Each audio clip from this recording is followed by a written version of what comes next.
ঝিনাইদহে কারিগরি ও বৃত্তিমূলক শিক্ষা সপ্তাহ উপলক্ষে স্মার্ট বাংলাদেশ বিনির্মাণে কারিগরি শিক্ষার গুরুত্ব ও করণীয় শীর্ষক সেমিনার অনুষ্ঠিত হয়েছে। মঙ্গলবার সকালে ঝিনাইদহ পলিটেকনিক ইনস্টিটিউট এর আয়োজনে ও কারিগরি শিক্ষা অধিদপ্তর কারিগরি ও মাদ্রাসা শিক্ষা বিভাগের সহযোগিতায় এ সেমিনার অনুষ্ঠিত হয়। ঝিনাইদহ পলিটেকনিক ইনস্টিটিউট এর অধ্যক্ষ প্রকৌশলী মোহাম্মদ সাজেদুর রহমানের সভাপতিত্বে সেমিনারে মুখ্য আলোচক হিসেবে উপস্থিত ছিলেন যশোর বিজ্ঞান ও প্রযুক্তি বিশ্ববিদ্যালয়ের এনভায়রনমেন্টাল সায়েন্স অ্যান্ড টেকনোলজি ডিপার্টমেন্টের সহযোগী অধ্যাপক ডক্টর মৌমিতা চৌধুরী। এ সময় বক্তারা স্মার্ট বাংলাদেশ বিনির্মাণে কারিগরি শিক্ষার গুরুত্ব তুলে ধরেন।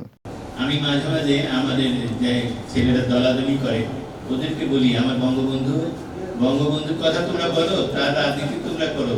বঙ্গবন্ধু তো গায়ে শালটাও দিয়ে আসছে গরিব মানুষকে, আর তোমরা তো পারলে গরিব মানুষের গায়ে শালটা খুলে নিয়ে এর চেয়ে বলার আর আমার কিছু নেই।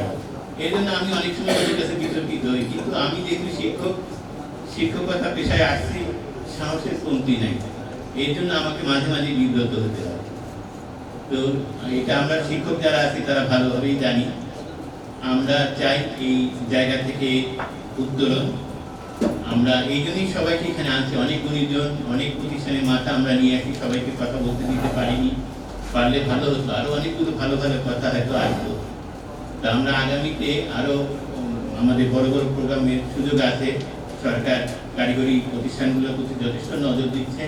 আমরা সেই জায়গাগুলোতে আপনাদেরকে দেওয়া দিব, আপনারা অবশ্যই আসবেন। আমি তো আজকে অত্যন্ত খুশি যে আমি আপনাদের মতো মানুষগুলোকে এখানে আনতে পারছি। সমন্বিত সিস্টেম ছাড়া কোনো কিছুই আর ডেভেলপ হবে না।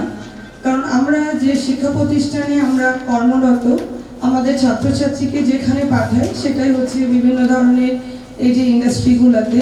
কিন্তু আমরা কি করছি, আমাদের কারিকুলামে ইন্ডাস্ট্রি মানুষ যারা যে সমস্যাটা ফেস করছে, আমরা আমাদের অ্যালামনাইদের থেকে সে মেসেজটা নিই না।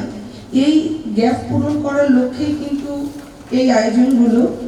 আমরা এখানে আসলে আমি হয়তো বক্তব্য দিচ্ছি, এটা একটা প্রাতিষ্ঠানিক ফর্ম, কিন্তু মূলত কথা শোনার বিষয় ছিল ওই শিল্প প্রতিষ্ঠানে, কিন্তু ধীরে ধীরে এটাই হবে।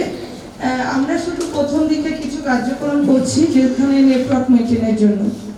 এই জন্য আমার আলোচনা থেকে কতটুকু বিষয় আসবে সেটা জরুরি থেকে আমরা আসলে এখানে গেট টুগেদারের মধ্যে আছি এবং আমরাও বিভিন্নভাবে পারস্পরিক ইনফরমেশন পেয়ে যাব, কারণ আমরা অনেকেই পরিচিত হব সেই সব প্রতিষ্ঠান থেকে।